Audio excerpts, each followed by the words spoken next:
Now, the final girl is arguably the most iconic and recognisable trope across all of horror, and with that knowledge comes the sad reality that is repetition.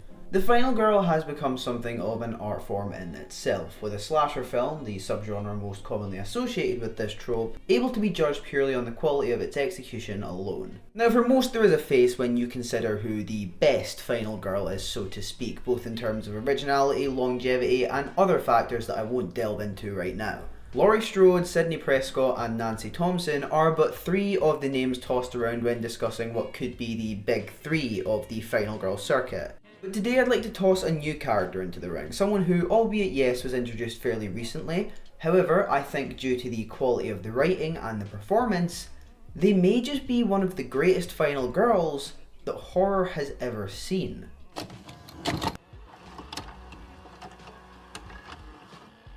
Brought to us by Radio Silence, a production team formed in 2011, also responsible for films like VHS, Devil's Due and Southbound, Ready or Not was their black comedy effort and in many ways would act as a precursor to the style of film we would come to expect with their revival of the Scream franchise 3 years later. In my eyes, Ready or Not will be looked back on as a perfect little time capsule, something that's going to be called a modern cult classic in years to come. From the powerhouse performance of the babysitter Samara Weaving to the fantastic costume design from Avery Plewes, it's a neat little package filled to the brim with a mix of humour, action and some good old horror. The film follows Grace, played by Samara Weaving, on her wedding night when she's subjected to a sinister game of hide and seek, one in which if you're found by the family, you won't live to see tomorrow. She is also the focus of today's video, but before we get into things, I would like to remind you yet again that there will be spoilers past this point, so please watch with caution if the movie at all interests you. If you have seen Ready or Not and you want to skip the setup that I'm about to talk over, there's timestamps on screen right now showing you where to jump into. Also, please leave your thoughts and opinions on the film in the comments below. Don't forget to leave a like and subscribe so you don't miss out on more, and let's get on with it. Ready or Not opens with a brief flashback segment that looks to establish the stakes of what's to come, doing so while leaving plenty of questions to be answered. We transition into the present day where we meet Grace, the soon-to-be wife of Alex, a member of the Ladomas family, one which has crafted its wealth in board games. This dated back to a mysterious benefactor known as Mr. LaBelle that's referenced throughout the movie. It takes place at this beautiful manor house, and a photo shoot introduces us to several members of this family, a few of which being Daniel, his wife Charity, and his father Tony. Later that night, after filling out the supporting cast with faces like Emily and her husband Fitch along with their children, we are shown that it's tradition upon welcoming someone into this family that they choose a game to be played on their wedding night. Chess and Old Maid are two of the games that have been played in the past, however the catch is where it gets interesting, because Grace doesn't choose her own wedding game, it's given to her by a card in a small box. She picks the card and upon revealing it says hide and seek, this movie kicks off as the whole room falls silent. It often goes criminally unnoticed, but wardrobe is integral to characterization and if done correctly, can even play a massive part in the narrative situation of the movie. If you've seen Ready or Not, you can probably assume what I'm about to sit here and talk about, and you'd be right, it's the wedding dress. Starting off as shiny and as new as a wedding dress could possibly be, the degradation of this thing over the course of the movie is a direct link and a direct insight into Grace's dwindling mental state over the course of the film. It's crazy to me how something so simple as an outfit being altered through the movie can be such an insight into the framework of a character, but that's more a testament to Avery Plewes, costume designer of the film. Let's talk about the elephant in the room real quick. This is not your typical final girl wardrobe, and so this in itself is a subversion of a classic expectation. The white of a wedding gown often traditionally reflects the idea of purity, which is a direct juxtaposition to her place at the end of the movie. According to Plewes, when coming up with ideas for the dress, she and Weaving discussed names like Grace Kelly and Kate Middleton. Parallels were found between this and Grace, with her less than lavish life marrying into a wealthy family. This feels like an obvious synchronization to both Kelly and Middleton, who were so-called commoners marrying into literal royalty. The corset is more adjacent to Middleton's wedding dress, with the design speaking to Grace's vulnerability entering this family, serving almost as an armour of sorts. Plewes had stated that this was Grace presenting herself as who she thinks they'd want her to be. The lace was actually something that was started by the discussion on Kelly, however it was quickly realised that it would make the most sense to lead with a predominantly laced design due to purely how well the blood would be photographed when being filmed, Every evolution that the dress takes gives Grace this slight shift in characterization, reflecting her current issues or hurdles in that moment. Whether it be the tearing of the skirt early on to make movement that little bit easier, or when she's unwillingly coated in the blood of the Les Dumas family at the end of the movie. After initially tearing it when trying to climb out of the dumbwaiter, a clever and yet natural way to set up how vulnerable that fabric is, we see her swap out her conventional wedding heels in exchange for a pair of yellow Converse high tops. This wardrobe change is ultimately what adds the ability to run, jump, and even climb to Grace's arsenal of stuff at her disposal, which at this point in the movie is fairly limited given she doesn't truly know how much danger she's in. She does also realise that this comes with the need for a shorter dress after she continues to be caught up with it, and so using her hands manually shortens it herself, shortening the length as a result and turning it into more of a T-length dress.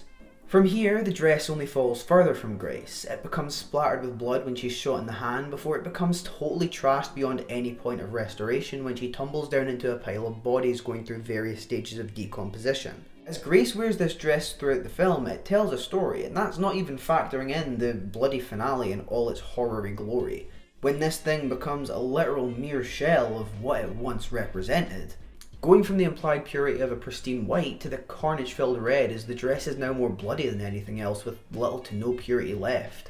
This in itself could also act as a reaffirmation of Grace's purity in some way. The wedding dress is a remnant of her ties to the Les Dumas family, and so when she purges herself of that evil in the third act, destroying it as it's coated in the remains, it's arguably the biggest fuck you this film could have delivered to this family, if not the knowledge that there's a big chance that Grace inherits every bit of that family's fortune.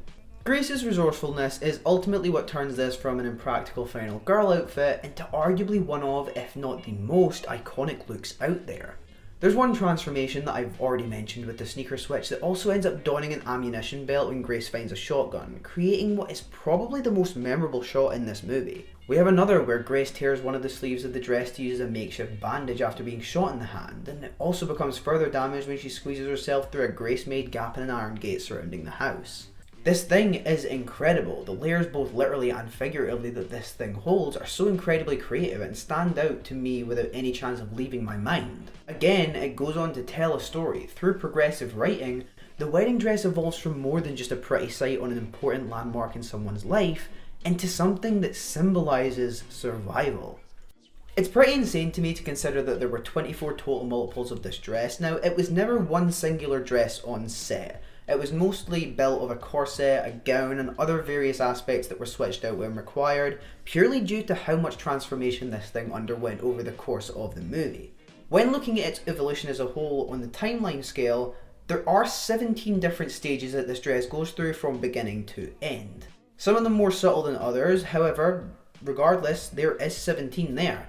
However, as important as this is, I think it's also necessary to state that all of what I've said right now doesn't stake her as one of the best final girls ever created, in my opinion. So with that, I think it's time we talk about Grace herself. I can say with absolute certainty that the heart of this movie and the reason it works so well to begin with is Grace. Sure, the setting is fantastic, with the mansion giving off this gothic horror feel with its aesthetic. The gore and other surrounding effects are also great to look at, and the kills are shockingly hilarious in a way that shouldn't work half as well as they actually do.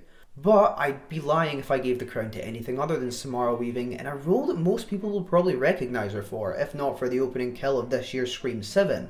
Weaving portrays Grace with an element of elegance, but also brings this necessary fish out of water appeal. From the way she carries herself in the movie's setup, she feels like someone that can live this lifestyle and yet simply just doesn't fit in. We learn from various lines of dialogue through the movie that Grace spent her childhood going through foster care, and while I definitely don't want to stereotype, it's worth noting that this information is the crucial stuff that can really help us establish where that alienated feeling that she so often portrays actually originates from. The spirit in Grace as a character throughout the movie is what makes her so easy to root for, although, mind you, it probably wouldn't take much to root for someone being hunted by demented in-laws who intend to kill and sacrifice them to uphold their deal to the devil now, would it? Despite this, Grace's character is written with an ounce of detail that many horror protagonists lack nowadays, simply due to being overlooked. But it's this that makes all of the difference when establishing why she's such a strong protagonist. For a movie with a concept so bizarre to feature such a nuanced examination of a character is a bit of a surprise, but it's also something I genuinely love, as it's something to think about and analyse when you look deeper past the undeniable fun factor that this movie contains. Hindsight is a powerful thing. It allows clarity and gives us the opportunity to examine something at a second angle, often picking up on things we simply just couldn't at first glance. It's also something that applies to Grace and Ready or Not too, because it's through the wonderful thing that we call hindsight that I realise what I believe is the true greatness of the writing of this character. The fact that Grace draws hide and seek from the card deck is implied through the movie to be a signal of rejection from the mysterious Mr. LaBelle. With this then comes a question. Is there actually any rhyme or reason to the method in which the games are selected, or is there something more complicated at play here? Well, looking deeper at the structure of Grace's writing as well as the little tidbits of information we get throughout the film, I think it starts to become a little clearer when you look past the surface. You might remember me just a few minutes ago mentioning a line of dialogue that revealed that Grace spent a lot of her childhood in foster homes, and this is the core point of our information and the place where I'd like to start to make my statement. There are also two members of the Ladermas family that are integral to this point I'm about to make here too, those being Charity and Fitch. Now if you remember, these are people who have married into the family through Daniel and Emily respectively. There isn't a whole lot on Fitch in the movie itself. He never really establishes himself past being just a presence. However, he is important as it's through both his personality and Charity's we can tell that there's greed layered heavily throughout. Money and wealth was likely a big factor for them in their marriage to this family over what should have been prioritised in love. This in itself is what creates such a stark contrast with Grace. For her, it's clear that the sole motive for marrying Alex above all else is love. There's a clear connection that she feels with him, and it's clear that she even has hesitance and a little disdain for this lifestyle, portrayed both with dialogue and the fact that she's seen shivering during photo shoots. There's also a moment where Helena compares herself and Alex, both of which tried to resist their destiny by trying to leave the family through marriage, only for Mr. LaBelle to reject their spouses, dooming them to remain part of this cruel cycle of the Ladermas legacy. This also including monetary desire. Grace's innocence and purity was likely so impossible to mould to the lifestyle of the Ladermas family that her rejection was almost an inevitability. This is something that isn't exactly spelled out in the movie, and it's another fine detail that just enhances the characters of the film. Through understanding one, we can see another through a clearer lens. Each character here paints a portrait of themselves, with progression within each piece also aiding others. The character work here is integral to what places Ready or Not a step up from other films in the same style. Grace is more developed and fleshed out here than most horror protagonists get in multiple installments, and while I've continued to praise the writing and subtle decisions taken, I think special praise also now needs to be given to Samara Weaving for her performance as well. One thing in particular that I learned during doing my research for this film is that there is a certain scene in the film where a nail ends up going through her hand, and that is entirely CG. Well done CG, might I add. However, at the time when making it, they weren't sure it was going to be convincing until they felt the impact of Samara Weaving's performance, and it was that alone that made them realise that regardless of how shaky this CG could look, the scene was going to be sold. It was going to work out purely because of how talented she was. Weaving is a scream queen in the making if she isn't already there. In several outings in this genre, she's shown herself to be a competent actress and feels fitted like a glove. One thing I highlight, and I'm certainly not the first, is that raw, guttural scream that she uses frequently throughout this movie.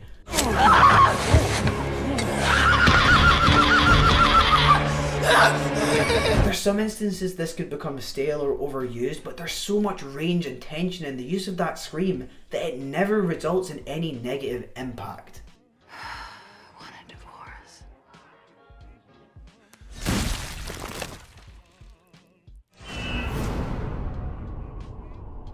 Now I've spoken glowingly up until this point on Grace, however I want to quickly end this video and round it off by talking to you a little bit on my overall thoughts on the film rather than just general aspects.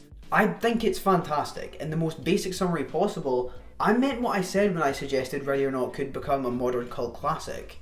It does a great job of blending its casual humour with its darker elements, even showcasing its ability to establish little quirks that each member of the family has in a real subtle manner. It's an attribute to the film that goes unnoticed a lot, and I appreciate that in a condensed amount of screen time, the writers were able to make the process of characterization so effortless. It establishes itself as this fantastic blend of horror and comedy with a bit of style, and that's a testament to the quality of the writing. It's not lathered in humour or jokes, but the quip-like nature of some of the dialogue in the wedding scene alone establishes that this film takes a different approach to its comedy, taking a clever route as opposed to funneling it down our throats. It can often be really absurd and abstract where it derives its humour from, but that's honestly something I really appreciate about the movie. Ready or Not is a horror comedy where the laughs come more as a result of the tension in the scene being broken, rather than a simple punchline. It avoids that common problem that feels rife in comedy as a whole, where writers are building a scene to have elements of humour and an eventual gag, while neglecting any trace of humour in the characters themselves. There's a healthy amount of violence and gore here too, something we'd expect more in the likes of The Evil Dead or literally any other slasher out there, so there's definitely elements of that subgenre that feature here in parts. However, saying that, it's not afraid to dabble in other various sections of subgenres. You know, we have the blood spill of a slasher, but we also have the demonic angle, some sort of sacrificial element that potentially suggests a hint at some kind of light religious horror in the film's final act as well. Fuck. The splicing of subgenres like this is ultimately what allows the comedy to be integrated into this writing so seamlessly. It makes sure nothing is watered down, but at the same time nothing is ever too strong or oversaturated. Each of the deaths in the movie is comical in their own right, and purely a result of the incompetence of the family that we're dealing with. Most of the violence in this movie results in a smile and is played for laughs, and that's a very jarring reaction that doesn't feel all that shocking in context. This movie is a grade A example of how a horror movie with comedic elements should be written. Last chance for a quickie before we're officially family. No, you're right. Wait till we're brother and sister. I'd even go one further and say that comedy writers could also learn a thing or two from this thing.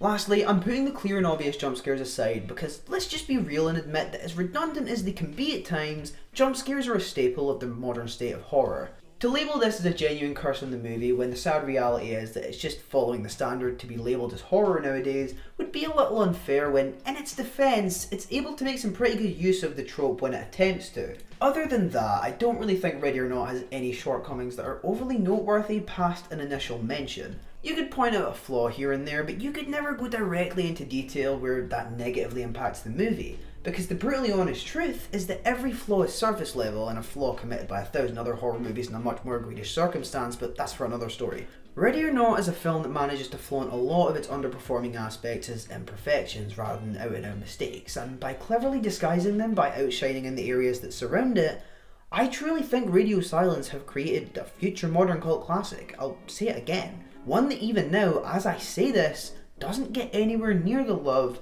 I think it so desperately deserves. So that is the video, a brief little insight into Ready or Not and why I believe that Grace is one of the best horror final girls to ever be written. That's right, I'm making a very bold claim there, but I wholeheartedly stand by it. You might notice this isn't like the usual content where I discuss the overall plot of a movie. I wanted to do this one a little differently. This one is more akin to the Rey Skywalker video from last year. My reasoning for this is just on top of Grace being a very strong character and worth a whole video in itself, I do think this is a film that deserves a lot of attention, stuff that it doesn't have already. So hopefully by not revealing everything in the film, even those of you that haven't seen the movie and have watched this anyway, are maybe inspired to go and give it a shot, because Ready or Not is truly worth your time. I think it's one of the best horror movies we've had in the last 10 years. Before I go, one last reminder to leave a like and subscribe if you enjoyed. Feel free to leave your thoughts and opinions on Ready or Not in the comments below. Until next month, I have been Media13. I hope you're all on a fantastic day, and I'll see you all in the next one. I now need water because my mouth is dry.